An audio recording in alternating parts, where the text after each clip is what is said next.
Hello everyone, कैसे हैं आप सब लोग। लव फॉर गार्डनिंग में आप लोगों का बहुत बहुत स्वागत है। तो आज मैं 10 ऐसे परमानेंट प्लांट्स के बारे में बात करने वाली हूं जो इंडोर प्लांट्स हैं, जिनको डायरेक्ट सनलाइट नहीं चाहिए होती है।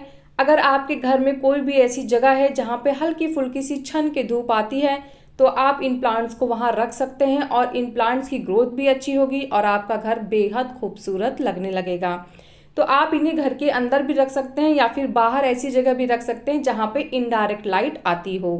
तो सबसे पहले चलिए इनकी जो केयर होती है, इसको कौन सा फर्टिलाइज़र दिया जाता है या फिर इन्हें किस तरह की सॉइल में लगाया जाता है उसके बारे में बात कर लेते हैं। तो मैंने यहाँ पे 50% नॉर्मल सॉइल ली है, 25% बजरी मिलाई है और 25% ही मैंने इसमें गोबर की खाद भी डाली है। उसके बाद मैंने इसमें नीम की खली डाली है। नीम की खली का थोड़ा ये फ़ायदा होता है कि जैसे अभी हम नया प्लांट्स लाए हैं, पता नहीं वो कैसा है कैसा नहीं है, तो वो ग्रोथ में भी हेल्प करेगा और प्लस कीड़े मकोड़ों को भी प्लांट से दूर रखेगा। फिर मैंने यहाँ पे बोन मील लिया है और बोन मील प्लांट की रूट की सिस्टम के लिए बहुत ही अच्छा होता है। ये फर्टिलाइज़र हमें सिर्फ रिपोर्टिंग टाइम पे ही देना है। इसके बाद अगर प्लांट में या उसकी सॉइल में कोई फंगस वगैरह है तो इसके लिए मैंने यहाँ पे साफ फंगिसाइड ले लिया है, ताकि आगे प्लांट को फ्यूचर में भी फंगस का प्रॉब्लम ना हो और अगर प्रेजेंट टाइम में कुछ प्रॉब्लम है तो वो भी दूर हो जाए। तो इसीलिए मैंने थोड़ा सा साफ फंगिसाइड डाल दिया है। अब इसे अच्छे से मिक्स करना है और मिक्स करने के बाद इसमें अपने प्लांट को रिपोर्ट कर देना है। इंडोर प्लांट्स में बहुत ज़्यादा फर्टिलाइज़र की ज़रूरत नहीं पड़ती है। उसकी कैसे केयर की जाती है इसके बारे में मैं आगे भी वीडियो बनाऊंगी, तो आप लोग मेरे साथ जुड़े रहिएगा ताकि आप भी हर प्रॉब्लम का सोल्यूशन पा सकें और अगर कोई कन्फ्यूज़न होगी तो वो भी दूर हो जाएगी। तो रिपोर्टिंग करते समय हमें टाइम क्या रखना है, शाम का टाइम लीजिएगा, क्योंकि इंडोर प्लांट्स हैं तो उनको ज़्यादा डायरेक्ट धूप में आप निकालेंगे फिर उनको रिपोर्ट करेंगे तो प्लांट्स को थोड़ी सी प्रॉब्लम भी हो सकती है। तो इसीलिए शाम का टाइम बेस्ट होता है रिपोर्टिंग के लिए। और रिपोर्टिंग करने के बाद अब आपको इसे कोई भी फर्टिलाइज़र देने की ज़रूरत नहीं है और आप इसकी अच्छे से केयर करिए। इसको ऐसी जगह पे प्लेस कर दीजिए जहाँ पे डायरेक्ट सनलाइट ना आती हो, लेकिन हल्की फुल्की सी जैसे छन छन के धूप की कहते हैं या फिर इनडायरेक्ट ब्राइट लाइट होती हो, वहाँ पे इस तरह की जगह पे आपको इसे रखना है। ऐसा भी नहीं कि एकदम अंधेरे से कमरे में आपने रख दिया है। ब्राइट लाइट बहुत ज़रूरी है, नहीं तो अच्छे से ग्रोथ नहीं हो पाएगी प्लांट की। तो चलिए मैं आपको बताती हूँ कि वो कौन से 10 परमानेंट प्लांट हैं जो आप इंडोर अपने घर में रख सकते हैं, उसकी केयर कर सकते हैं और अपने घर को खूबसूरत बना सकते हैं। तो उसमें सबसे पहला जो नाम है उसको हम क्रोटन कहते हैं और आप देख ही सकते हैं ये कितना खूबसूरत लग रहा है। आपके घर को ये कलर से भर देगा। इसको भी डायरेक्ट सनलाइट नहीं चाहिए, इनडायरेक्ट सनलाइट चाहिए या फिर ब्राइट लाइट चाहिए। उससे क्या होगा, ये जो आप येलो येलो स्पॉट्स देख रहे हैं ना प्लांट में, ये नहीं होंगे अगर आप इसे हल्की सी सनलाइट नहीं देंगे, चाहे वो इनडायरेक्ट हो या फिर ब्राइट लाइट हो। तो इसको आपको हल्की फुल्की सी इनडायरेक्ट सनलाइट देनी पड़ेगी। और हाँ, इसको मैं आपको बताना चाहती हूँ कि ये कटिंग के थ्रू भी ग्रो हो सकता है और इसका जो प्राइस है मार्केट में ये आपको 70 रुपीज़ के आसपास मिल जाएगा।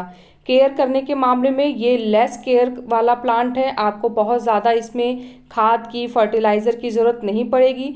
बस मैंने आपको बताया है कि आपको थोड़ा सा ब्राइट लाइट के बारे में ध्यान रखना है। इसको पानी ऐसा दीजिए कि इसके ऊपर की जो सॉइल है जब आधा से 1 इंच ड्राई हो जाए तभी आप इसे वाटर दीजिए, अदरवाइज इसे बहुत ज़्यादा वाटर देने की ज़रूरत नहीं है। उसके बाद फर्टिलाइज़र की जहाँ तक बात करें तो इसको आप गोबर की खाद दे सकते हैं या फिर इसको वर्मी कंपोस्ट या लीफ कंपोस्ट, जो भी कंपोस्ट आपके पास आसानी से मिल जाता है वो आप इस प्लांट को दीजिए। इसकी ग्रोथ बहुत ही अच्छे से होगी। और उसके बाद अब जो दूसरा प्लांट है चलिए उसके बारे में बात कर लेते हैं। तो दूसरे नंबर पे जो प्लांट है वो है एग्लोनिमा।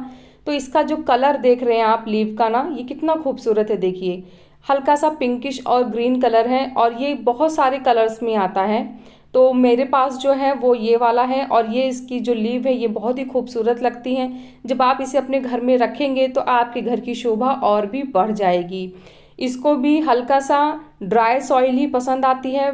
जो इसकी सॉइल होनी चाहिए वो वेल ड्रेन होनी चाहिए। जैसे ड्राई का मतलब ये नहीं कि अब आप बिल्कुल भी पानी मत दीजिए, लेकिन हाँ जो ऊपर की लेयर होती है सॉइल की, जब आपको लगे कि ये ड्राई हो गई है तभी आप इसमें फिर वाटर दीजिए। ये अपने नए नए बेबी प्लांट्स भी निकालता रहता है और इसमें फ्लावर भी खिलते हैं। मार्केट में ये 180 से 200 के बीच में आपको मिल जाएगा। इसके बाद तीसरे नंबर पे आता है स्पाइडर प्लांट, और ये भी बहुत ही प्यारा प्लांट होता है और इसकी भी सेम ग्रोथ सेम केयर करनी होती है जैसे कि मैंने पहले बताया है। और ये भी आपको 50, 60 से 100 के बीच में आसानी से मिल जाएगा। इसके बाद चौथे नंबर पर आता है डेफिनविकिया, और ये तो इतना इजी टू ग्रो प्लांट है। अगर आप बिगनर हैं, आपको कुछ भी नहीं पता है गार्डनिंग के बारे में, तो आप इस प्लांट को लगा के गार्डनिंग स्टार्ट कर सकते हैं। इसको लाइए, लगाइए और भूल जाइए कि आपने कोई प्लांट भी लगाया है, ये तब भी बुरा नहीं मानेगा और बहुत ही अच्छे से ग्रो करेगा। ये भी मार्केट में 60, 70 से लेके और 100 के बीच में मिल जाता है, जैसी इसकी ग्रोथ होती है उसी हिसाब से। एक बार लाइए, उसके बाद ये इतने बेबी प्लांट प्रोड्यूस करता है कि आपके पास अनगिनत हो जाएंगे प्लांट। और उसके बाद फर्टिलाइज़र इसको वर्मी कंपोस्ट दे दीजिए, बस इतना बहुत है। इसके बाद पांचवा जो नंबर है प्लांट का वो है पीस लिली, और ये बहुत ही प्यारा प्लांट है। अभी तो ये छोटा है, आप देख सकते हैं स्क्रीन पे इसके फ्लावर इतने प्यारे लगते हैं जब इसमें फ्लावर निकल जाते हैं। और ये भी ढेर सारे बेबी प्लांट्स प्रोड्यूस करता है। मैं आपको दिखाती हूँ, देखिए एक प्लांट तो वो साइड में है और एक ये छोटा सा बेबी प्लांट फिर से निकल रहा है। तो इसको आप एक बार लाइए और उसके बाद इसमें भी बहुत सारे बेबी प्लांट्स निकलते हैं। केयर इसकी कुछ नहीं करनी है, बस आपको इसे डायरेक्ट सनलाइट में नहीं रखना है, नहीं तो ये बर्न होने लगेगी लीव्स इसकी और पूरा जल जाएगा। तो इसको आपको इनडायरेक्ट सनलाइट दे दी है। और इसके प्राइस अगर मैं बात करूं तो ये 100 से 150 के बीच में मिल जाता है। एक इसका हाइब्रिड वेराइटी भी आता है जो 200 के रेंज में मिलता है। उसकी लीव्स थोड़ी छोटी होती हैं, उसकी ग्रोथ बहुत लंबी नहीं होती है और उसमें भी फ्लावर खिलते हैं। 6 नंबर पे जिस प्लांट के बारे में मैं बात कर रही हूँ वो है मनी प्लांट। और मनी प्लांट में ढेर सारी वैरायटी आती है और ये कितना लकी माना जाता है ये तो सब लोग जानते ही हैं। तो मनी प्लांट की केयर बहुत ही आसान होती है। इसको आप पानी में भी उगा सकते हैं, सॉइल में भी उगा सकते हैं, हर तरीके से ये अच्छे से उग जाता है। इसको भी ब्राइट लाइट की ज़रूरत पड़ती है, आप चाहें तो इसे 2 से 3 घंटे की सनलाइट में भी रख सकते हैं। और अगर आपके पास ऐसी जगह नहीं है तो आप इसे अपने घर में उस जगह पे रखिए जहाँ पे इनडायरेक्ट सनलाइट या ब्राइट लाइट आती हो, जैसे आपके खिड़की का कोई पोर्शन ऐसा हो जहाँ से बाहर की धूप अंदर आती हो, छन छन के आती हो, डायरेक्ट नहीं। तो ये भी आपको 60, 70, 100, इसकी तो बहुत सारी वैरायटी है, लेकिन कम से कम इतने में तो ये आपको मिल ही जाएगा। इसके बाद मैं अब आपसे 7वें नंबर के प्लांट की बात कर रही हूँ जो कि है स्नेक प्लांट।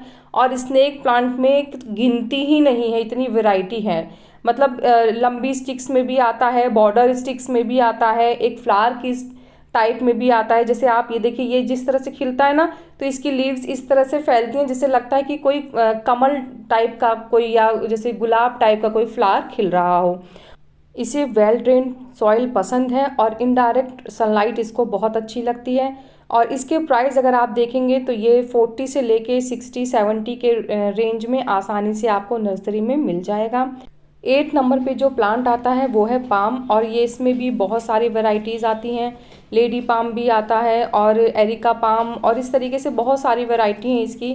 तो आपको जो भी पसंद हो आप लाइए, ये भी एक बार लाइए। ये भी बहुत सारे बेबी प्लांट्स प्रोड्यूस करता है, तो आप एक बार लाएंगे फिर आपको इसको दोबारा खरीदने की ज़रूरत नहीं पड़ेगी। सालों साल ये आपके घर में अच्छे से ग्रो करेगा।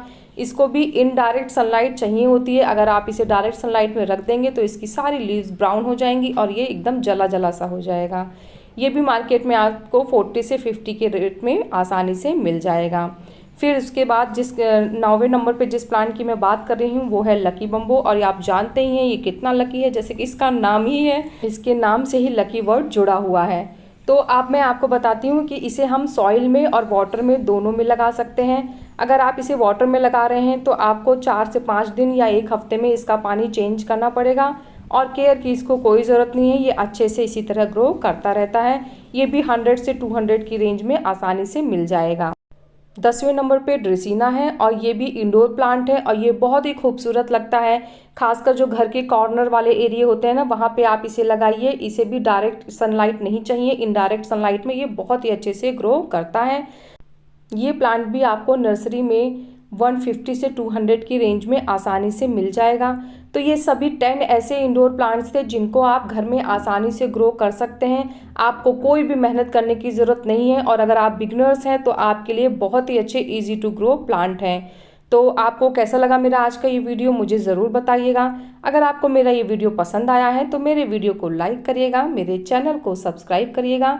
मिलते हैं फिर नेक्स्ट वीडियो में, तब तक के लिए बाय, टेक केयर।